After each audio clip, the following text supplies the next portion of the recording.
শুভেচ্ছা আমন্ত্রণ দুপুরে বাংলাদেশে। শুরুতেই শিরোনামগুলো জানাবো। মালয়েশিয়া ও চীন সফরে আজ বিকেলে ঢাকা ছাড়বেন প্রধানমন্ত্রী তারেক রহমান। আলোচনা হবে শ্রমবাজার ও আসিয়ানের সদস্য পদ নিয়ে। সই হতে পারে 17টি সমঝোতা ও চুক্তি। মিয়ানমারের সাথে সীমান্ত ব্যবস্থাপনায় বিস্ফোরণে মৃত্যুর সাথে বাড়ছে উদ্বেগ। মেহেরপুর বর্ডারে বিএসএফের পুশিং ঠেকাতে সতর্ক অবস্থানে বিজিবি। বারবার পুলিশের পোশাক পরিবর্তনকে রাষ্ট্রীয় অর্থের অপচয় বলছেন বিশ্লেষকরা। ভাবমূর্তি ও আস্থা ফেরাতে গুণগত প্রাতিষ্ঠানিক সংস্কারের তাগিদ। লোকসানের মুখে ব্যাংক খাত, ঝুঁকিপূর্ণ ঋণের পরিমাণ ছাড়িয়েছে 10 লাখ কোটি টাকা। অশনি সংকেত বলছেন বিশ্লেষকরা। দুর্দশাগ্রস্ত হওয়ার পিছনে বাংলাদেশ ব্যাংক কম রেসপন্সিবল। এই যে বাংলাদেশ ব্যাংক সমস্ত ক্লাসিফাইড লোনগুলোকে আবার রিশিডিউল করার পারমিশন দিচ্ছে, একের পর এক সুবিধা দিয়ে যাচ্ছে। শান্তি চুক্তি নিয়ে আজ সুইজারল্যান্ডে ইরান যুক্তরাষ্ট্র বৈঠক। জুরিখে পৌঁছেছেন মার্কিন ভাইস প্রেসিডেন্ট সহ দুই দেশের প্রতিনিধিরা। মধ্যস্থতায় কাতার ও পাকিস্তান।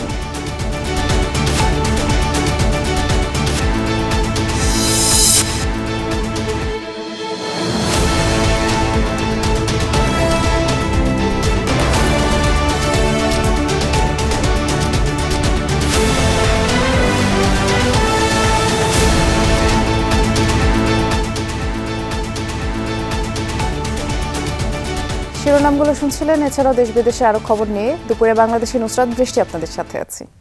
সরকার গঠনের পর প্রথমবার রাষ্ট্রীয় সফরে মালয়েশিয়া ও চীন যাচ্ছেন প্রধানমন্ত্রী তারেক রহমান। আজ বিকেল 3টায় কুয়ালালামপুরের উদ্দেশ্যে ঢাকা ছাড়বেন তিনি। সন্ধ্যায় কুয়ালালামপুর পৌঁছে পরদিন অর্থাৎ 22 জুন দেশটির প্রধানমন্ত্রীর সাথে আনুষ্ঠানিক বৈঠক করবেন তিনি। সেখানে প্রাধান্য পাবে শ্রমবাজার খোলা, আসিয়ানের সদস্যপদ প্রাপ্তি ও মুক্ত বাণিজ্য চুক্তি। সই হতে পারে সংস্কৃতি বিনিময় সহ কয়েকটি চুক্তি। 23 জুন মালয়েশিয়া থেকে সরাসরি চীনের দালিয়ানে ওয়ার্ল্ড ইকোনমিক ফোরামের অনুষ্ঠানে যোগ দেবেন প্রধানমন্ত্রী। এ সময় বেশ কয়েকজন বিশ্ব নেতার সাথে তার বৈঠক হতে পারে। 25 জুন চীনের প্রধানমন্ত্রীর সাথে দ্বিপাক্ষিক বৈঠক করবেন তারেক রহমান। আর দ্বিপাক্ষিক এই সফরে 13টি সমঝোতা সহ মোট 17টি চুক্তি সই হওয়ার কথা। সফর শেষে 26 জুন রাতে দেশে ফিরবেন প্রধানমন্ত্রী তারেক রহমান। মিয়ানমারের সাথে সীমান্ত ব্যবস্থাপনায় হিমশিম খাচ্ছে বাংলাদেশ। একের পর এক স্থলমাইন বিস্ফোরণ আর তাতে সাধারণ মানুষের মৃত্যুতে উদ্বিগ্ন স্থানীয়রা। সীমান্তরক্ষী বাহিনী বিজিবি বলছে প্রায় 350 কিলোমিটার এলাকায় কাঁটাতারের বেড়া দিতে যাচ্ছে সরকার। পররাষ্ট্র মন্ত্রণালয় জানিয়েছে সংকট মোকাবেলায় কূটনৈতিক চ্যানেলের পাশাপাশি অনানুষ্ঠানিক যোগাযোগও চলছে। সীমান্ত ঘুরে এসে সহকর্মী মাহফুজ মিশুর রিপোর্ট, আর সাথে ছিলেন দুজন সহকর্মী হাসান আল কুতুবি ও মাহফুজ মিঠু। চলতি বছরের 24 মে বান্দরবনের নাইখংছড়ি উপজেলার ঘুমধুম ইউনিয়ন সীমান্ত সংলগ্ন কলাবাগানে কাজ করছিলেন 3 বাংলাদেশি। হঠাৎই ঘটে ভয়াবহ বিস্ফোরণ। পুঁতে রাখা স্থলমাইনে এক মুহূর্তেই সব শেষ। কিছু বোঝার আগেই প্রাণ হারান হতভাগ্য 3 বাংলাদেশি অং কেমং, লেয়ারা ও চিংকা অং। ঘুমধুম ইউনিয়নের ভালুকিয়াপাড়া গ্রামের বাসিন্দা ছিলেন তারা। সীমান্ত ঘেঁষে এলাকাটিতে প্রতিদিনই কৃষিকাজ করতে যান স্থানীয়রা। তাদের দাবি, বাংলাদেশের সীমান্তের মধ্যেই ছিলেন নিহতরা। বিস্ফোরণের ভয়াবহতায় গাছে ঝুলছিল মৃতদের ছিন্ন ভিন্ন পোশাক। আমাদের বাংলাদেশের ভিতরে একদম ওইখানে মাইন বিস্ফোরণ হয়। এখন না যায় আর খুব ভালো আগে লাউতে যায় না। বাংলাদেশ মিয়ানমার স্থলসীমা প্রায় 271 কিলোমিটার। এর আগেও একাধিকবার মাইন পুঁতে রাখা এবং বাংলাদেশিদের হতাহতের ঘটনা ঘটেছে। সাথে ওপারে চলমান আরাকান আর্মির কর্মকাণ্ড, গোলাগুলির শব্দ নিয়মিত ব্যাপার। আমার পাশে ফসিল মাইন ফসিল, ওই বড় মোটরসাইকেল ফসিল। গোলাগুলি হলে আমরা কোথায় যাব? নিজের বাড়িতেই থাকি, কারণ এগুলো তো প্রতিনিয়তই হচ্ছে গোলাগুলি। সীমান্ত ঘেঁষা কয়েকটি স্থানেই ঘাঁটি গেড়েছে বিদ্রোহী আরাকান আর্মি। তাদের সাথে অনানুষ্ঠানিক যোগাযোগও আছে বাংলাদেশের। তবে বিস্ফোরণে দেশের মানুষ মারা গেলেও আরাকান আর্মির সাথে যোগাযোগের আনুষ্ঠানিক কোনো সুযোগ নেই বিজিবির। বর্ডার ম্যানেজমেন্ট বিষয়টা কিছুটা তো জটিল হয়েছেই, এটা অস্বীকার করার সুযোগ নেই। যেহেতু সেখানে কোনো নিয়মিত বাহিনী নেই, সবসময় ফর্মাল ওয়েতে না হলেও ইনফর্মাল ওয়েতে আমরা কিছু কমিউনিকেশন মেনটেন করি। সীমান্তে দুর্ঘটনা ঘটলে সেটা জনগণ কিছুটা আতঙ্কিত হয়। সো সো তাদের আতঙ্কটাকে কমানোর জন্য আমরা তাদের সাথে যোগাযোগ করি। এ ধরনের ঘটনায় সীমান্ত নিয়ে চিন্তিত সরকারও। পররাষ্ট্র মন্ত্রণালয় বলছে সংকট সমাধানে করণীয় ঠিক করছে বাংলাদেশ। আরও মাল্টি ফ্যাসেটেড কমপ্লেক্স সিচুয়েশন তৈরি হয়েছে। মিয়ানমার সরকার, ওখানে আরাকান আর্মি, রাখাইন স্টেট সব মিলিয়ে সবগুলো স্টেক হোল্ডারের সাথেই বর্তমানে বাংলাদেশ সরকার, এই নতুন সরকার গঠন করার পরে আমরা কমিউনিকেশনে আছি। সীমান্ত ব্যবস্থাপনায় এরই মধ্যে কাঁটাতার স্থাপনের উদ্যোগ নিয়েও বাংলাদেশ এগুচ্ছে, জানালো বিজিবি। আমরা এটা প্রস্তাবনা দিয়েছি এবং সরকার নীতিগতভাবে সিদ্ধান্ত নিয়েছে এখানে কাঁটাতারের বেড়া খুবই শীঘ্রই হয়তো তৈরি হবে। তো এটা যখন হবে, এখানে সার্চলাইট দেওয়া হবে, সিসিটিভি মনিটরিং আওতায় রাখা হবে, তখন সীমান্ত নিয়ন্ত্রণ অনেকটাই আমাদের জন্য সহায়ক হবে। পাশাপাশি সীমান্ত পারের মানুষের সচেতনতা বাড়াতেও কাজ করছে বর্ডার গার্ড বাংলাদেশ। সীমান্তের ঠিক ওপারে মিয়ানমারের বিদ্রোহী আরাকান আর্মির দৃশ্যমান নানা তৎপরতা, বাংলাদেশের ভিতরে স্থলমাইন পুঁতে রাখা এবং তাতে বেশ কজন এদেশের মানুষ নিহত এবং আহতের ঘটনা। এসব ঘটনায় উদ্বেগ যেরকম বেড়েছে সাধারণ মানুষের, তেমনি দিনকে দিন এই সীমান্ত ব্যবস্থাপনাও জটিল হয়ে উঠছে। আর তাই সীমান্ত ব্যবস্থাপনা নিয়ে কার্যকর নতুন পদক্ষেপ ও কর্মকৌশল প্রণয়ন এখন সময়ের দাবি। মাহফুজ মিশু, যমুনা নিউজ, সীমান্ত সড়ক, বান্দরবন। সীমান্তে পুশিনের ঘটনায় উত্তেজনা থামছেই না। পতাকা বৈঠক ছাড়াই বিভিন্ন বর্ডার দিয়ে মানুষদের ঠেলে দিচ্ছে বিএসএফ, তাতে করে উত্তেজনা ছড়িয়ে পড়ছে। পুশিন ঠেকাতে কঠোর অবস্থানে বিজিবি, বাহিনীকে সার্বিক সহযোগিতা করছেন স্থানীয়রাও। তবে আতঙ্কে সীমান্তবর্তী এলাকার চাষিরা। সীমান্তে অবৈধ পুশিন করলে ফায়ার করতে বাধ্য হব, সাবধান। মেহেরপুরের পশ্চিম, উত্তর ও দক্ষিণ 3 দিক জুড়ে ভারতীয় সীমান্ত। প্রায় 47 কিলোমিটার সীমান্ত রেখা কাঁটাতারের বেড়া দিয়ে ঘেরা, যেখানে প্রায়ই চলছে পুশিন চেষ্টা। পুশিন ঠেকাতে এপাশে শক্ত অবস্থানে বিজিবি। মাইকিং করে অবৈধ প্রবেশের বিষয়ে সতর্ক করা হচ্ছে বিএসএফকে। নজরদারিতে বিজিবির সাথে যোগ দিয়েছে সীমান্ত এলাকার বাসিন্দারাও। তারা ধরে আমাদের দেশে পাঠিয়ে দিচ্ছে। এখন অনেক সময় দেখা অন্য চোর সন্ত্রাস আমাদের এলাকায় পাঠিয়ে দিতে, এটা তো দেশের জন্য ক্ষতিকর। আমরা সবাই ভাই ভাই তখন তো আমরা তাদের সাথে থাকতে হবে, কিন্তু ওরা যেটা পাঠাইছে ওই দেশ থেকে, সেটা তো আমাদের জন্য ভালো না। তালিকা করুক প্রয়োজনে, যে আমার তোর বাংলার লোক আমার ভারতে আসে অবৈধভাবে, তো সেগুলো তোদের ফেরত নিতে হবে। সেভাবে ফেরত দিয়ে পতাকা বৈঠকের মাধ্যমে একটা শান্তি শৃঙ্খলা আসুক। এভাবে অশান্তি করছে কেন তারা? এদিকে সীমান্তবর্তী কাজীপুর, তেঁতুলবাড়িয়া, বাজিতপুর, ইছাখালী, মুজিবনগর সহ বিভিন্ন এলাকার হাজারো বিঘা জমিতে রয়েছে আবাদ। ফসলের পরিচর্যায় জমিতে সময় কাটাতে হয় চাষিদের, কিন্তু সীমান্তের কৃষকদের মনে এখন আতঙ্ক, কখন কিভাবে কোন সীমান্তে পুশিন ইস্যুতে ছড়িয়ে পড়ে উত্তেজনা। বিজিবি এরা তো 24 ঘন্টায় ডিউটি দিচ্ছে, তারপরে যে কখন কি হবে কি না এটা তো আমরা বলতে পারবো না। তারপর আমরা তো আতঙ্ক আছে, আমরা তো বর্ডারে বাস করছি, এখন আমরা তো আতঙ্ক অবশ্যই আছে। সীমান্তে যেতে সাধারণ পাবলিকও যেতে দিছে না, গুলি করার ভয় দেখাইছি, শুধু হাতে হাতে ভয় দেখাইছি। বিডিআর তো মিটিং করলে একদিন বললো যে আমাদের লোকজনে মারা না হয়। ওরা অনার্গল আমার দেশে দিয়েই যায়। এইভাবে অপরাধ, একবারে ভারতের অন্যায়, এই অন্যায়ের প্রতিবাদ করতে হবে সবাই মিলে। তারা হুমকে দিয়েছি, মারবো, ধরবো, কাটবো, এরকম করছে। তো আমাদের সীমান্ত এলাকায় আবাদ পানি করা খুব কষ্ট হয়েছে, ভয় লাগছে। বিজিবি জানায় চলতি মাসের 6 তারিখ ভোরে মেহেরপুরের গাংনী উপজেলার তেঁতুলবাড়িয়া সীমান্তে বাংলাদেশের অভ্যন্তরে 6 জনকে পুশিন করার চেষ্টা করে বিএসএফ। বিজিবি আর স্থানীয়দের কঠোর প্রতিরোধে তা ব্যর্থ হয়। এক পর্যায়ে সেই 6 জনকে ফিরিয়ে নেয় বিএসএফ। এরপর গত 19 জুন একই ঘটনার পুনরাবৃত্তি ঘটে। বুড়িপোতা ইউনিয়নের খালপাড়া সীমান্ত থেকে 4 জনকে পুশিনের চেষ্টা চালায় বিএসএফ। এপাশের কড়া নজরদারিতে এবারও তা ব্যর্থ হয়। দেশের সংকটে জনগণের এমন সরব উপস্থিতিতে সাধুবাদ জানিয়েছে বিজিবি। মধ্যরাত্রি পর্যন্ত প্রায় সেলফিলেরা স্বেচ্ছায় স্বপ্রণোদিত হয়ে আমাদের সাথে থাকে, হেল্প করে আমাদেরকে। জনগণকে সাথে নিয়ে আমরা একদম সারা রাত্রি একেবারে তাদের, বিশেষ করে যেখানে গেট আছে এবং কি শূন্য লাইনে আমরা ডিউটি করতেছি, যাতে কোনোভাবেই কোনো এই যে অবৈধ অনুপ্রবেশকারী বা পুশিনের লোক বাংলাদেশে প্রবেশ করতে না হয়। সীমান্তবর্তী মানুষের দাবি, প্রতিবেশী দেশের সাথে আলোচনার মাধ্যমে বিষয়টি সমাধান হোক। বাংলাদেশের বৈধ নাগরিক হলে পতাকা বৈঠকের মাধ্যমে তাদের ফিরিয়ে দেয়া হোক। সাবরিনা লিজা, যমুনা নিউজ। অস্ট্রিয়ার বিপক্ষে আর্জেন্টিনা একাদশে আসতে পারে 4 পরিবর্তন। আক্রমণভাগে আলভারেজ গোঞ্জালেস ও রক্ষণে মলিনার সঙ্গে দেখা যাবে তাগলিয়াফিকোকে। এদিকে নতুন 3 বিশ্ব রেকর্ড গড়ার হাতছানি লিওনেল মেসির সামনে আর 1 গোল পেলে মিরোস্লাভ ক্লোসাকে ছাড়িয়ে এককভাবে হবেন বিশ্বকাপের সর্বোচ্চ গোলদাতা।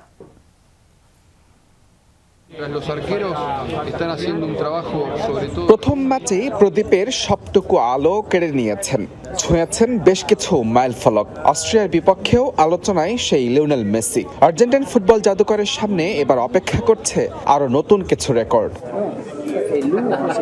আলজেরিয়ার বিপক্ষে হ্যাটট্রিকে 16 গোল নিয়ে বিশ্বকাপের সর্বোচ্চ গোলদাতা হওয়া দৌড়ে ছুঁয়েছেন জার্মানির মিরোস্লাভ ক্লোসাকে। অস্ট্রিয়ার বিপক্ষে জালের দেখা পেলেই এককভাবে হয়ে যাবেন বিশ্বকাপের সর্বোচ্চ গোলদাতা। আর এই ম্যাচে জয় পেলে বিশ্বকাপে সবচেয়ে বেশি ম্যাচ জেতার মাইলফলক গড়বেন সেই ক্লোসাকে পেছনে ফেলে। আরও একটি রেকর্ড অপেক্ষা করছে এলেমটেনের সামনে। ডি বক্সের বাইরে থেকে নিশানা ভেদ করতে পারলে ছাড়িয়ে যাবেন ব্রাজিলের রিভলিনোকে। বিশ্বকাপে ডি বক্সের বাইরে থেকে 6 গোল করে গড়বেন নতুন রেকর্ড। সব মিলিয়ে প্রতিপক্ষের সামনে আর্জেন্টিনা মানেই যেন লিওনেল মেসি। অস্ট্রিয়া গোলরক্ষক আলেকজান্ডার স্লাজা দিলেন সেই সতর্কবার্তা। মাঠে তার উপস্থিতি অসাধারণ এবং সেটি তার দলের মধ্যেও পরিষ্কার দেখা যায়। মেসি যখন মাঠে থাকেন তখন যে শক্তি ও আবহ ছড়িয়ে দেন তা দুর্দান্ত। এ কারণেই আমি ম্যাচটি খেলার জন্য অধীর আগ্রহে অপেক্ষা করছি। তাকে রুখে দেওয়ার জন্য আমরা আমাদের সাধ্যমতো সবকিছু করার চেষ্টা করব। তবে আর্জেন্টিনা শিবিরে আছে ইনজুরি সমস্যা। চোটের কারণে খেলা হবে না ডিফেন্ডার গঞ্জালো মন্তিয়ালের। তার পরিবর্তে শুরুর একাদশে দেখা যাবে মলিনাকে। আর ইনজুরি কাটিয়ে একাদশে ফিরতে প্রস্তুত তাগলিয়াফিকো। সব মিলিয়ে অস্ট্রিয়ার বিপক্ষে একাদশে 4টি পরিবর্তন আনতে পারেন কোচ লিওনেল স্কালোনি। ডিফেন্সে মলিনা, তাগলিয়াফিকোর সঙ্গে আক্রমণ ভাগে দেখা যেতে পারে হুলিয়ান আলভারেজকে। উইংয়ে থিয়াগো আলমাদার পরিবর্তে খেলতে পারেন নিকো গঞ্জালেস। আর ডালাসের এই গরম উপেক্ষা করতে ম্যাচের আগের দিন কানসাস সিটি থেকে উড়ে এসে সরাসরি প্রেস কনফারেন্সে অংশ নেবে আলভিস সেলেস্তারা। করবে না কোনো অনুশীলন session. Mujramin Tarek, Jamuna sports, Dallas, যুক্তরাষ্ট্র। এবারে বিশ্বকাপে সবচেয়ে অবহেলিত দল হিসেবে নিজেদের দাবি করেছে ইরান। যুক্তরাষ্ট্রের কঠোর ভ্রমণ বিধিনিষেধের কারণে ক্ষুব্ধ ইরানি ফুটবল ফেডারেশন বিষয়টি নিয়ে ঘোষণা দিয়েছে ফিফার দ্বারস্থ হওয়ার। তবে যুক্তরাষ্ট্র বলছে নিরাপত্তার প্রশ্নে কোনো আপোষ নয়। মার্কিন নাগরিকদের পাশাপাশি আন্তর্জাতিক দর্শকদের নিরাপত্তা নিশ্চিত করতেই এই পদক্ষেপ। যুক্তরাষ্ট্র ও ইরানের মধ্যকার অস্থিরতা ও সংঘাতের প্রভাবটা পড়েছে বিশ্বকাপের মঞ্চেও। ভিসা জটিলতা থেকে শুরু করে ট্রাভেল, থাকা সহ নানা সমস্যায় ইরান ফুটবল দল। নিরাপত্তা ইস্যু দেখিয়ে যুক্তরাষ্ট্রের সীমান্ত শহর তিজওয়ানায় বানানো হয় ইরানের বিশ্বকাপ বেস ক্যাম্প। সেখান থেকে ম্যাচে অংশ নিয়ে আবার খেলা শেষেই ধরতে হয় ফ্লাইট। রিকভারি টাইমটাও না পাওয়ার অভিযোগ ছিল ইরানের। আয়োজক মার্কিনীদের এমন কঠোর বিধিনিষেধে ক্ষুব্ধ দেশটির ফুটবল ফেডারেশন। নিজেদেরকে এবারের আসরের সবচেয়ে অবহেলিত দল বলছেন ইরানের কোচ। আমাদের উপর যে ধরনের বিধিনিষেধ চাপিয়ে দেওয়া হয়েছে তাতে মনে হচ্ছে আমরা এবারের পুরো বিশ্বকাপের সবচেয়ে নিপীড়িত দল। ম্যাচের মাত্র 24 ঘন্টা আগে আমাদের ভেন্যুতে যাওয়ার অনুমতি দেয়া হচ্ছে, আর ম্যাচ শেষ হতেই পাঠিয়ে দেয়া হচ্ছে মেক্সিকোর টিজুয়ানায়। এদিকে এ নিয়ে ফিফার কাছে অভিযোগ করার কথা জানিয়েছে ইরান ফুটবল ফেডারেশন। তবে 2026 ফিফা বিশ্বকাপের জন্য গঠিত হোয়াইট হাউস টাস্ক ফোর্সের নির্বাহী পরিচালক অ্যান্ড্রু জুলিয়ানি বলছেন সবকিছুই স্বাভাবিক আছে, নিরাপত্তার প্রশ্নে কোনো আপোষ নয়। আমরা এই মুহূর্তে একটি নির্দিষ্ট পরিকল্পনা নিয়ে এগোচ্ছি। সব খেলোয়াড় এবং কোচ ভিসা পেয়েছেন। কিছু কর্মকর্তার ভিসা আটকেছে তাদের ব্যাপারে আপত্তিকর তথ্য থাকায়। আমাদের মূল লক্ষ্য আমেরিকার নাগরিকদের পাশাপাশি এখানে আসা সমস্ত আন্তর্জাতিক দর্শকদের নিরাপত্তা নিশ্চিত করা। তবে পরিস্থিতি পরিবর্তনশীল। বেলজিয়াম ম্যাচের পর সিয়াটলে মিশরের বিপক্ষে ম্যাচের ব্যবস্থা কি হবে তা নিয়ে আমরা আলোচনায় বসবো। আজ দিবাগত রাত 1টায় বেলজিয়ামের বিপক্ষে নিজেদের দ্বিতীয় ম্যাচে মাঠে নামবে ইরান। প্রথম ম্যাচে নিউজিল্যান্ডের বিপক্ষে 2-2 গোলে ড্র করে দেশটি। হাসান আল মারুফ, যমুনা স্পোর্টস। ঘরের স্বাদ নিয়ে এবার বিশ্বকাপ মাতাতে এসেছে নরওয়ে। দলটির আসল রহস্য লুকিয়ে আছে 300 কেজি ওজনের এক রাজকীয় মাছের বহরে। নরওয়েজিয়ান শেফ অ্যারন এসফাল্যান্ডের হাতের জাদুতে পেট পুজো করে মাঠে নামলেই প্রতিপক্ষের রক্ষণ চুরমার করছে 28 বছর পর বিশ্বমঞ্চে পা রাখা নরওয়ে।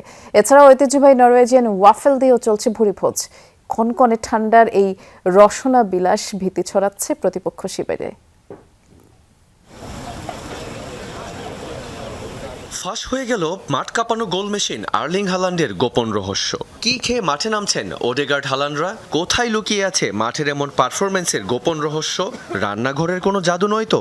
ফুটবল বিশ্বকে চমকে দিয়ে বেরিয়ে এলো নরওয়ে শিবিরের এক ভয়ঙ্কর সুস্বাদু সিক্রেট। ২৮ বছর পর বিশ্বমঞ্চে পা রেখেই তারা ঘটিয়ে ফেলেছে এলাহি এক কাণ্ড। তারকা ফুটবলারদের ঘরের স্বাদ দিতে নরওয়ের কনকনে ঠান্ডা উপকূল থেকে উড়িয়ে আনা হয়েছে পুরো 300 কেজি মাছ।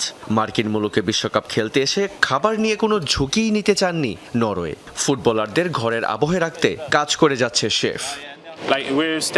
হ্যাঁ, আমরা এখানে অনেক লম্বা সময় থাকতে এসেছি। আমাদের লক্ষ্য একটাই, ফুটবলাররা যেন বাড়ির আমেজ পায়। এটা নিশ্চিত করাই আমাদের এখন সবচেয়ে গুরুত্বপূর্ণ। তাই নরওয়ের কনকনে ঠান্ডা উপকূল থেকে আমরা কিছু মাছ আর শেলফিশ নিয়ে এসেছি। এটাই আমাদের সবচেয়ে বড় অস্ত্র।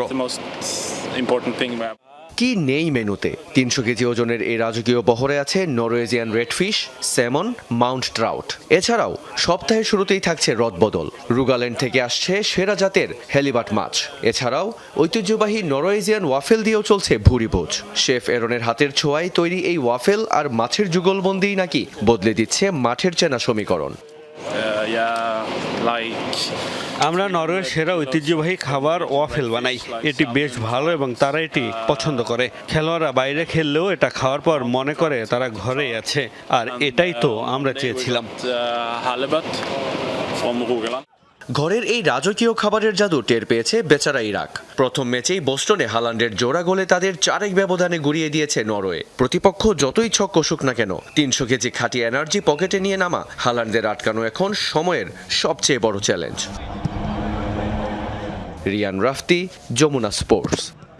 1 বছরের ব্যবধানে আবারও পুলিশের পোশাকের রং পরিবর্তন করেছে সরকার। নতুন সিদ্ধান্ত অনুযায়ী জেলা পুলিশ ও অন্যান্য ইউনিটের সদস্যদের শার্ট হবে গাঢ় নীল, মহানগর পুলিশের শার্ট হবে হালকা জলপাই রঙের, আর সবার জন্য প্যান্ট হবে খাকি রঙের। বারবার পোশাক পরিবর্তনকে রাষ্ট্রীয় অর্থের অপচয় উল্লেখ করে অপরাধ বিশ্লেষকরা বলছেন, বাহিনীর ভাবমূর্তি ও জন আস্থা ফিরিয়ে আনতে সবচেয়ে জরুরি গুণগত ও প্রাতিষ্ঠানিক সংস্কার। সহকর্মী রাব্বি সিদ্দিকীর রিপোর্ট। জুলাই গণ অভ্যুত্থানে অতিরিক্ত বল প্রয়োগ ও গুলিতে প্রাণহানির ঘটনার পর পুলিশের পোশাক পরিবর্তনের দাবি ওঠে। অন্তর্বর্তী সরকার পুলিশ, র্যাব ও আনসারের পোশাক পরিবর্তনের সিদ্ধান্ত নেয়।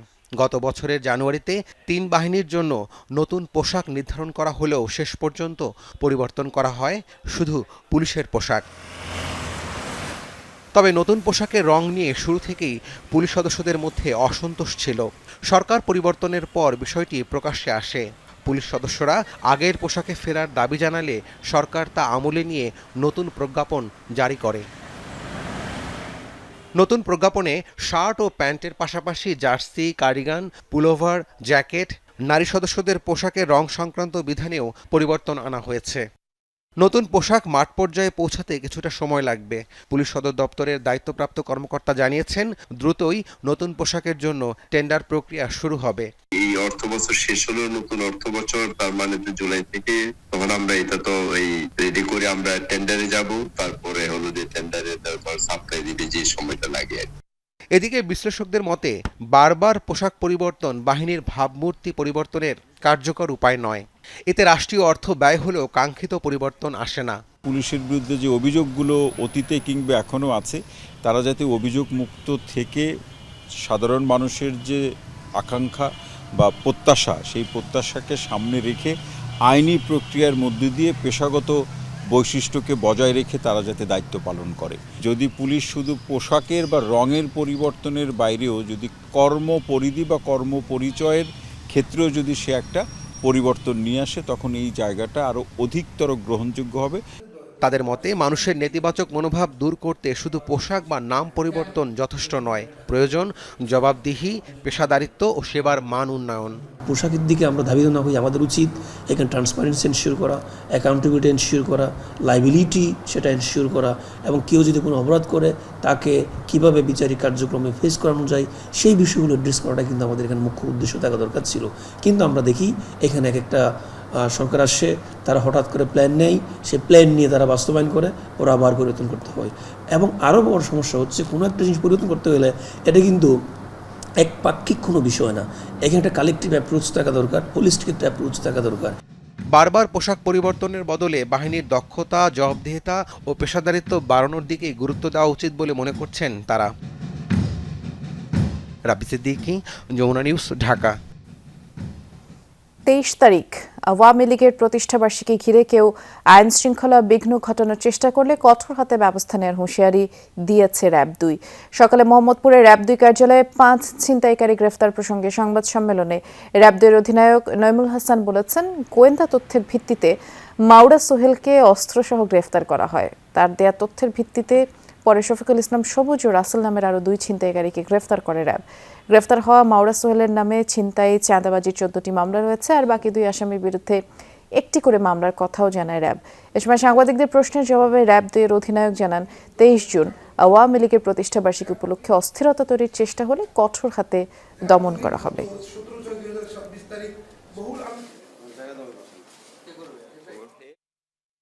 গ্রেপ্তারকৃতদের পিসিপিএ যাচাই করে দেখা যায়, মাওড়া সোহেলের বিরুদ্ধে ফরিদপুর এর মধুকালী এবং রাজধানীর মোহাম্মদপুর সহ বিভিন্ন থানায় চুরি, দস্যুতা, হত্যা চেষ্টা, গুরুতর আঘাত এবং মাদক সহ মোট 14টি মামলা রয়েছে এবং 2টি ওয়ারেন্ট পেন্ডিং রয়েছে। উজানের ঢলে তিস্তার পানি বেড়ে রংপুরের 3 উপজেলার চর ও নিম্নাঞ্চল প্লাবিত হতে শুরু করেছে। পাশাপাশি গঙ্গাচড়ায়, মহিপুরে তিস্তা সেতু রক্ষা বাঁধে ভাঙন দেখা দিয়েছে। এরই মধ্যে বিলীন হয়েছে বাঁধের অন্তত 50 মিটার অংশ। গত বছর বাঁধটির প্রায় 100 ফুট নদীতে বিলীন হয়ে যায়, আর সে সময় জিও ব্যাগ ফেলার দাবি জানায় স্থানীয়রা।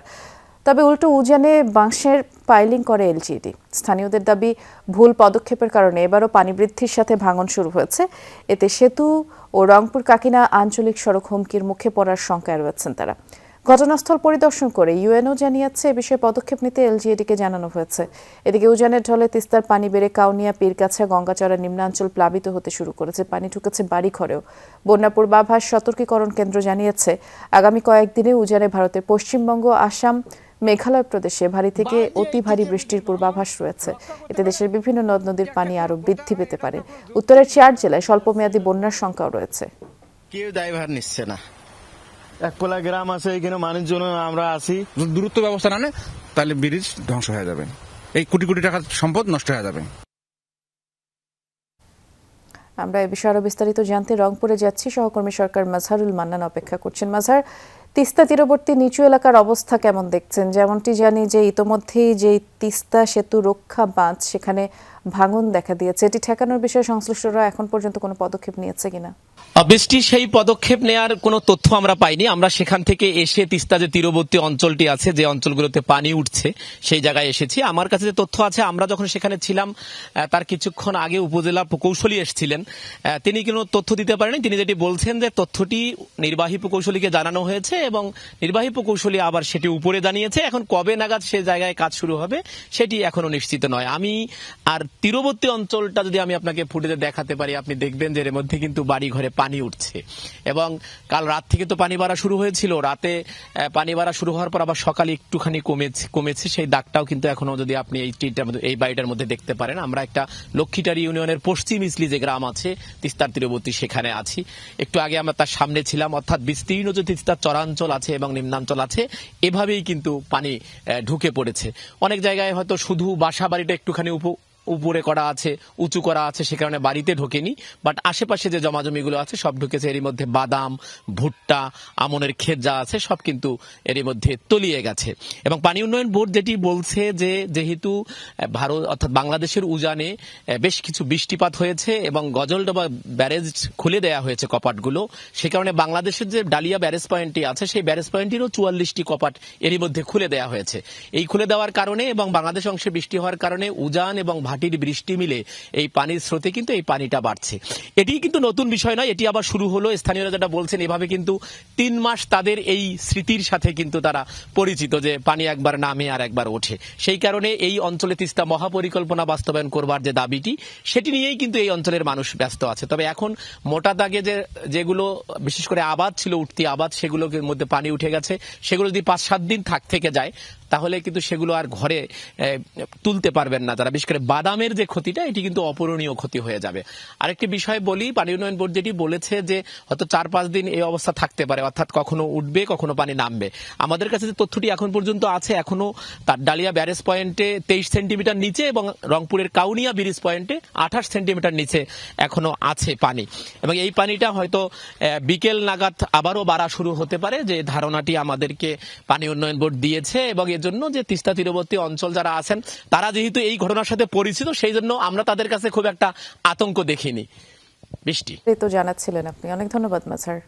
বাবা সেই মানুষটা জীবনের পুরোটা দিয়ে যিনি তৈরি করেন সন্তানের ভবিষ্যৎ, অথচ জীবনের শেষটা কেটে যায় কি এক নিদারুণ অবহেলায়। কতজন আমাদের বাবাদের সময়টাকে বর্ণিল করি, কিংবা সময় আছে তাদের একটু খোঁজ নেয়ার? বাবাহীন পৃথিবীটা কেমন জানেন? যাদের নেই তারাই কেবল বোঝেন। আমাদের প্রার্থনা ভালো থাকুক পৃথিবীর সব বাবারা। বিশ্ব বাবা দিবসে সহকর্মী তানফির মোর্শেদের ছবিতে আরেক সহকর্মী আহমেদ রেজার প্রতিবেদন।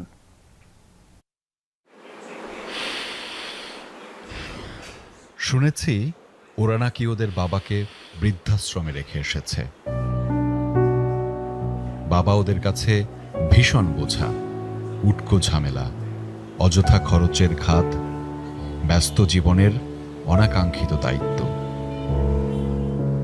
শুনলাম একলা বাবা একলা ঘরে মৃত্যুর মুখোমুখি। শেষ মুহূর্তে মুখে পানি দেওয়ার মতো ছিল না কেউই। জানাজা হয়েছে 7 দিন পর। সন্তানেরা কেউ জানতই না বাবা আর নেই। একলা ঘরে একলা ক্লান্ত দেহখানি ওভাবেই পড়েছিল কয়েকটা দিন। খবর পেলাম বাবাকে দেবার মতো একটি পয়সাও নেই হতভাগাদের।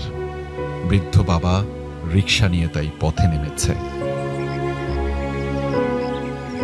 একদিন বাবার আয়েই 3 বেলা আহার জুটত ওই ওদেরই। বাবার ঘাম ঝরানো রোজগারেই মিটত ওদের সব ন্যায় অন্যায় আবদার। এখন সেদিন গেছে। বাবার জন্য এখন আর ওই অকৃতজ্ঞ অক্ষমদের কিছুই করার নেই। আমি কাকে রেখে আসব, কাকে অবহেলা করব? কার ভার এত বেশি যাকে বইতে না পেরে সইতে না পেরে ফেলে আসব?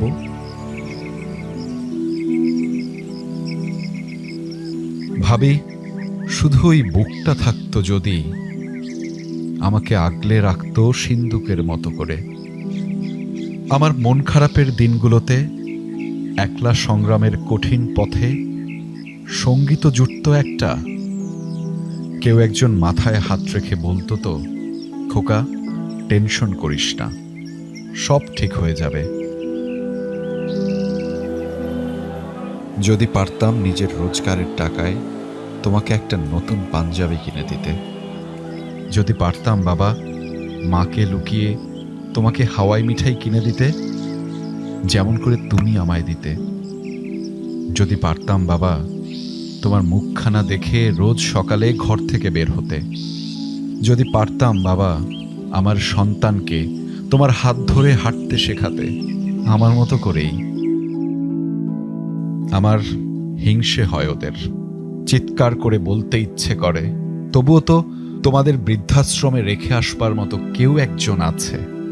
আমার বাবা বলে ডাকবার মতো কেউ নেই। আমি তো বহু বছর আগে তাকে গরুস্থানে রেখে এসেছি।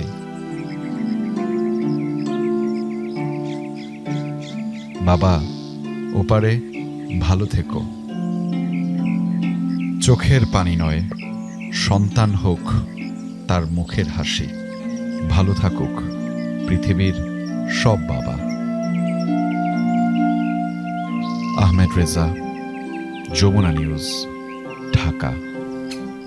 আজ সন্ধ্যায় মালয়েশিয়ার কুয়ালালামপুর বিমানবন্দরে প্রধানমন্ত্রী তারেক রহমানকে স্বাগত জানাবেন মালয়েশিয়ার সেনেটর ডক্টর জুলফিকলি হাসান সহ মন্ত্রী পরিষদের কয়েকজন সদস্য। আর সে বিষয়ে মালয়েশিয়া থেকে জানাচ্ছেন সহকর্মী আরেফিন শাকিল। মালয়েশিয়ার সময় রাত 8টা নাগাদ বাংলাদেশের প্রধানমন্ত্রী তারেক রহমান প্রথমবারের মতো দ্বিপাক্ষিক সফরে মালয়েশিয়া আসছেন। রাষ্ট্র ক্ষমতায় আসার পর এটি তার প্রথমবারের মতো কোনো বিদেশ সফর, এবং এই সফর ঘিরে মালয়েশিয়ায় যারা বাংলাদেশি রয়েছেন তাদের মধ্যে এক ধরনের আশার সঞ্চার হয়েছে। দীর্ঘদিন ধরে মালয়েশিয়াতে বাংলাদেশের শ্রমবাজার একেবারেই বন্ধ, সেই শ্রমবাজার যেন উন্মুক্ত হওয়ার এক ধরনের আশা তারা করছেন। সেই সঙ্গে এখানকার কয়েক লাখ, বলা হচ্ছে হিসেব করে 4 থেকে 5 লাখ বাঙালি রয়েছেন বা বাংলাদেশি রয়েছেন যারা এখানকার কাজ করেন, কিন্তু তারা অবৈধ, যাদের ভিসা এখন পর্যন্ত নেই। ফলে এই মানুষগুলো যারা অবৈধভাবে এখানকে বসবাস করছেন বা এখানে চাকরি করছেন, তারা যেন তাদের বৈধ হতে পারেন সেরকম একটি ব্যবস্থা এখানকার সরকার সঙ্গে বাংলাদেশ সরকার একসঙ্গে একটি চুক্তি স্বাক্ষর করবে, এবং যেখানে এখানকার অবৈধ বাংলাদেশিরা এখানে কাজ করতে পারবেন আর সেরকম একটি আশাবাদের কথা কিন্তু বলা হচ্ছে। এবং সেই সঙ্গে এখানে প্রচুর বাংলাদেশি শিক্ষার্থীরা আছেন যারা এখানে পড়াশোনা করতে আসেন, কিন্তু পড়াশোনা করলে অন্যান্য দেশের তুলনায় এখানে পার্ট টাইম যে চাকরি, সেই চাকরির সুবিধাটা এখানে নেই।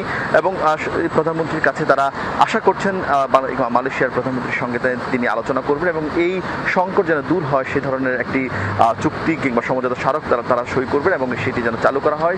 সরকারকে শুধুমাত্র মালয়েশিয়ার সরকারের সঙ্গে আলোচনা করলে চলবে না, বরং বাংলাদেশে যারা রিক্রুটিং এজেন্সি রয়েছে তাদের সঙ্গে আলোচনা বসতে হবে এবং সেখানে কোনো ধরনের সিন্ডিকেট যেন তৈরি না হয়, এবং যারা এখানে মালয়েশিয়া আসেন যে শ্রমিকরা, তাদের যেন কোনোভাবেই অতিরিক্ত অর্থ ব্যয় করতে না হয়, অর্থাৎ অভিবাসন ফি বেশি ব্যবহার করতে না হয়। এই ধরনের উদ্যোগ কিন্তু সরকারকে নিতে হবে বলে এখানকার যারা নেতারা রয়েছেন, বিশেষ করে কমিউনিটি নেতারা রয়েছেন, তারা সেই বিষয়গুলোতে বারবার দৃষ্টি আকর্ষণ করার চেষ্টা করছেন। সব মিলিয়ে আজ প্রধানমন্ত্রী বাংলাদেশ সময় 2:45 রওনা হবেন, এরপর তিনি মালয়েশিয়া এসে পৌঁছাবেন। এরপর তিনি আজকে এখানকার মানুষের সঙ্গে, এখানকার কমিউনিটির সঙ্গে তিনি শুধু সমাবেশ বক্তব্য দেবেন। আগামীকাল রাষ্ট্রীয় বেশ কিছু গুরুত্বপূর্ণ সভা রয়েছে, বৈঠক রয়েছে, সেই সভায় সেসব চুক্তির বিষয়ে আলোচনা হবে, চুক্তি স্বাক্ষরিত হবে। এ ছিল মালয়েশিয়া থেকে সবশেষ। অন্তর্বর্তী সরকারের টিকাদানের গাফিলতির কারণে হাম ছড়িয়েছে, এটা জানার জন্য তদন্তের প্রয়োজন নেই বলে মন্তব্য করেছেন প্রধানমন্ত্রীর স্বাস্থ্য বিষয়ক বিশেষ সহকারী SM জিয়া হায়দার। ইউরোপ সফর শেষে সকালে সচিবালয়ে সাংবাদিকদের সাথে মতবিনিময় সভায় তিনি বলেছেন, গাফিলতির বিষয়টি সরকার ভেবে দেখবে। এ সময় তিনি জানান, 3 থেকে 4 বছরের মধ্যে 25,000 মিডওয়াইফ নিয়োগ দেওয়া হবে। প্রতিটি ইউনিয়নে 2 জন করে মিডওয়াইফ থাকবে।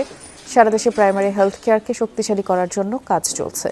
দেশে কমিউনিটি ক্লিনিকের আদলে আরও স্বাস্থ্যসেবা কেন্দ্র প্রয়োজন বলেও মনে করেন প্রধানমন্ত্রীর স্বাস্থ্য বিষয়ক বিশেষ সহকারী। তাদের কাজ হবে ব্লাড প্রেশার মাপা, হেলথ স্ক্রিনিং, প্রাথমিক হেলথ চেক আপ সহ নানা বিষয়।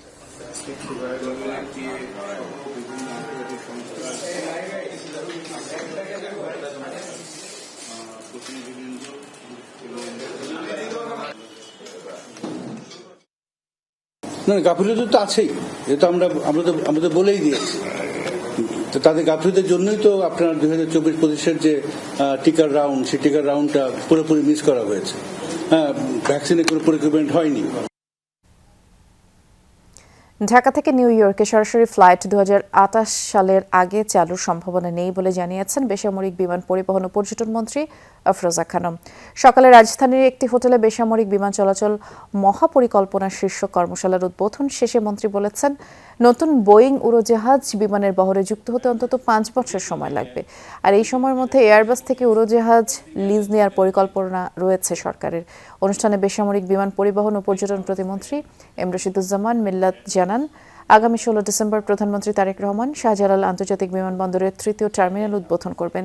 এর আগে জাপানি ঠিকাদারি প্রতিষ্ঠান নির্মাণ কাজ শেষ করবে বলেও তিনি আশা প্রকাশ করেন। উদ্বেগজনক পর্যায়ে পৌঁছেছে ব্যাংক খাতের ঝুঁকিপূর্ণ ঋণ। 2025-এর শেষে যা ছাড়িয়েছে 10 লাখ কোটি টাকা। মূলধন পর্যাপ্ততাও ঋণাত্মক এবং প্রথমবার বড় ধরনের লোকসানের মুখে ব্যাংক খাত, যা অশনি সংকেত হিসেবেই দেখছেন ব্যাংকার ও বিশ্লেষকরা। তাদের অভিমত, পরিস্থিতির উত্তরণ না ঘটলে আন্তর্জাতিক বাণিজ্য চালিয়ে যাওয়া কঠিন। সংকটময়ী অবস্থার জন্য দায়ী করছেন বাংলাদেশ ব্যাংককে।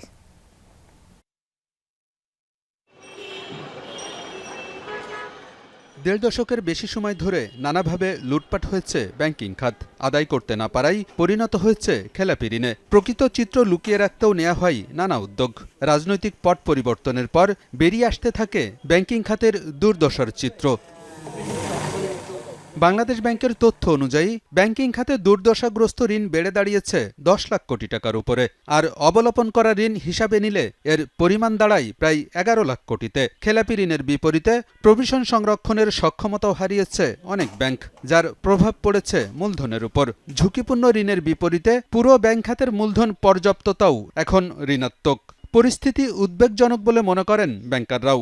বাংলাদেশ ব্যাংক কিন্তু কিছু সহজ সুবিধাও দিয়েছে কিছু ব্যাংকে। ডেফারেলটা যদি আমি অ্যালাউ না করতাম তাহলে কিন্তু ক্যাপিটাল অ্যাডিকুয়েসি কিন্তু আরো খারাপ অবস্থা থাকে। অন্যান্য নন আর্নিং অ্যাসেট 35% বেশি।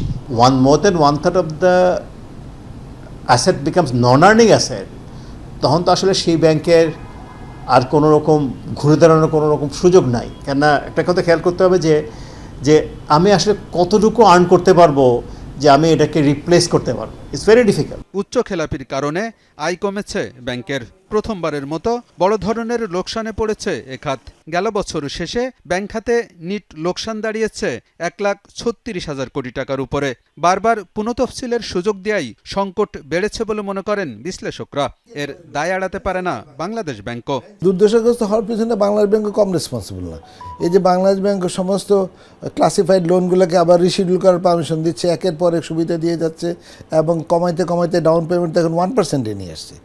এইগুলোর জন্য আসলে দুর্দশাগ্রস্ত ঋণগুলো বাড়ছে। পৃথিবীর বহু বড় বড় সংস্থা তাদের লাইন অফ ক্রেডিট কেটে দিচ্ছে বাংলাদেশের ব্যাংকগুলোর সাথে।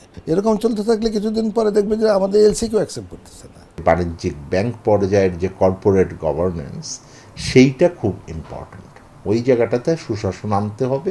কেন্দ্রীয় ব্যাংকেরও তো এক ধরনের পেশাদারির ভিতরে ঘাটতি ছিল, কেন্দ্রীয় ব্যাংকের ভেতরেও তো এক ধরনের সুশাসনের অভাব ছিল। সেইটাকে আমরা ভুলে যেতে আসলে পারবো না। বাংলাদেশ ব্যাংক বলছে মূলধন ঘাটতি ব্যাংকিং খাতের জন্য হতাশাজনক। তবে কেন্দ্রীয় ব্যাংকের রক্ষণশীল নীতির কারণে দুর্দশাগ্রস্ত ঋণ বেশি দেখাচ্ছে। কিছু ব্যাংকের কোয়ালিটি এত বেশি খারাপ হয়েছে, তার বোঝা এখন টোটাল ইন্ডাস্ট্রিকে বহন করতে হচ্ছে, যার ফলে ইন্ডাস্ট্রি অ্যাভারেজটা এত খারাপ দেখাচ্ছে। কিন্তু আমরা যদি কিছু সেই দুর্বলতম ব্যাংকগুলো বা খারাপতম ব্যাংকগুলোকে আলাদা করি, দেখি না বেশ ভালো ব্যাংকও রয়েছে। এখনও প্রাইভেট সেক্টরে চাহিদা পূরণ করার মতো সক্ষম প্রচুর ব্যাংক রয়েছে যে তাদের চাহিদা অনুযায়ী তারা ঋণ সরবরাহ প্রদান করতে পারবে। শরিয়া ভিত্তিক ব্যাংকের কারণে দুর্দশাগ্রস্ত ঋণ এবং লোকসান বেড়েছে বলে উল্লেখ করা হয়েছে বাংলাদেশ ব্যাংকের আর্থিক স্থিতিশীলতা প্রতিবেদনে। আলমগীর হোসেন, যমুনা নিউজ, ঢাকা। নাটকীয়তার পর অবশেষে শুরু হচ্ছে ইরান যুক্তরাষ্ট্রের চূড়ান্ত চুক্তির আলোচনা। এরই মধ্যে ইরানের পার্লামেন্ট স্পিকার বাঘির কালিবাফের নেতৃত্বে সুইজারল্যান্ড পৌঁছেছেন ইরানের প্রতিনিধিরা। আগে থেকেই সেখানে অবস্থান করছেন মার্কিন আলোচকরা, যাদের সাথে আজ যোগ দিয়েছেন ভাইস প্রেসিডেন্ট জেডি ভ্যান্সও। বৈঠকে মধ্যস্থতাকারী হিসেবে উপস্থিত থাকার কথা পাকিস্তানের প্রধানমন্ত্রী, সেনাপ্রধান ও কাতারের প্রধানমন্ত্রীর। বহুল আলোচিত শান্তি আলোচনায় অংশ নিতে শনিবার স্থানীয় সময় রাতে সুইজারল্যান্ড পৌঁছান ইরানের প্রতিনিধিরা। পার্লামেন্ট স্পিকার বাঘের কালিবাফের নেতৃত্বে দলে রয়েছেন পররাষ্ট্রমন্ত্রী আব্বাস আরাকচি। রোববার সুইজারল্যান্ডে পৌঁছেছেন যুক্তরাষ্ট্রের ভাইস প্রেসিডেন্ট জেডি ভ্যান্সও। আর আগে থেকেই সেখানে রয়েছেন ডোনাল্ড ট্রাম্পের সাবেক উপদেষ্টা জ্যারেড কুশনার ও যুক্তরাষ্ট্রের মধ্যপ্রাচ্য বিষয়ক প্রতিনিধি স্টিভ উইটকফ। লেবাননে ইসরায়েলের লাগাতার হামলার কারণে অনিশ্চয়তায় পড়েছিল ইরান যুক্তরাষ্ট্রের মধ্যকার শান্তি আলোচনা। এরপর ইরান হরমুজ প্রণালী বন্ধ ঘোষণা করায় সেই অনিশ্চয়তা আরও বাড়ে। সব নাটকীয়তা শেষে আবারও পাকিস্তান ও কাতারের মধ্যস্থতায় আলোচনার টেবিলে ফিরছে ইরান যুক্তরাষ্ট্র। এতে অংশ নেবেন পাকিস্তানের প্রধানমন্ত্রী ও সেনাপ্রধান। যোগ দেওয়ার কথা রয়েছে কাতারের প্রধানমন্ত্রীরও। এর আগে আলোচনা শুরু নিয়ে অনিশ্চয়তা তৈরি হলে শনিবারই তেহরান সফর করেন পাকিস্তানের স্বরাষ্ট্রমন্ত্রী মহসিন নাকভি। ইরানের শীর্ষ কর্মকর্তাদের সাথে বৈঠক শেষে এক বিবৃতিতে পাকিস্তান জানায় রোববারই শুরু হচ্ছে দুপক্ষের বৈঠক। মুখোমুখি বসার সিদ্ধান্ত নিলেও লেবানন ইস্যুতে এখনও আগের অবস্থানই রয়েছে ইরান। স্থানীয় গণমাধ্যমকে দেয়া সাক্ষাৎকারে দেশটির পররাষ্ট্র মন্ত্রণালয়ের মুখপাত্র জানিয়েছেন, ইসরায়েলি হামলা বন্ধ না হলে সেটিকে যুক্তরাষ্ট্রের অঙ্গীকার ভঙ্গ হিসেবেই দেখবে দেশটি। মধ্যস্থতাকারীদের প্রচেষ্টা, ইরানের সদিচ্ছায় কয়েক সপ্তাহ অন্তত নিবিড় আলোচনার পর এই অঙ্গীকারে সই করছি আমরা। স্বাভাবিকভাবেই এর বাস্তবায়ন নিশ্চিতে সব ধরনের প্রচেষ্টা অব্যাহত রাখব। তবে অঙ্গীকারের বিনিময়ে অঙ্গীকার। যদি অপর পক্ষ তার দায়বদ্ধতা পূরণে অস্বীকৃতি জানায়, ইরানও পাল্টা প্রয়োজনীয় ব্যবস্থা গ্রহণ করবে। সমঝোতা স্মারক বাস্তবায়ন ও চূড়ান্ত চুক্তির পাল্টাপাল্টি শর্ত নিয়ে শুরু হবে এই আলোচনা, যা চলবে আগামী 2 মাস। এর মধ্যে চুক্তি স্বাক্ষরিত না হলে দুপক্ষের সিদ্ধান্তে বাড়তে পারে যুদ্ধবিরতি সহ আলোচনার সময়সীমা। মোস্তফা মাহমুদ, যমুনা নিউজ। ভারতের নৌবহরে যুক্ত হলো নিজস্ব প্রযুক্তিতে তৈরি আরও 3 যুদ্ধ জাহাজ। এর মধ্যে stealth frigate, survey vessel, submarine বিধ্বংসী যুদ্ধযানও রয়েছে। রোববার কলকাতার শ্যামাপ্রসাদ মুখার্জি বন্দরে নৌযানগুলোর কমিশন করেন ভারতের প্রধানমন্ত্রী নরেন্দ্র মোদী। আর যুদ্ধযানগুলোর মধ্যে স্টেলথ ফ্রিগেট INS দুনাগিরিতে অত্যাধুনিক সেন্সরের পাশাপাশি সংযোজন করা হয়েছে আলোচিত ব্রাহ্মস সারফেস 2 এর ক্ষেপণাস্ত্র ব্যবস্থা। এদিকে সার্ভে ভেসেল INS সংশোধক তৈরি করা হয়েছে গভীর সমুদ্রে হাইড্রোগ্রাফিক তথ্য সংগ্রহের উদ্দেশ্যকে সামনে রেখে, যা কাজে লাগানো হবে প্রতিরক্ষা খাতে। এছাড়া সাবমেরিন বিধ্বংসী যুদ্ধযান INS অগ্রগতিতে যুক্ত করা হয়েছে light weight torpedo, rocket launcher, sonar system. আর এই ছিল দুপুরে বাংলাদেশের প্রথম ঘন্টার আয়োজনে। এর পরের ঘন্টার আয়োজন নিয়ে ফিরবেন সহকর্মী ছোঁয়া খন্দকার। দেখার আমন্ত্রণ রইল।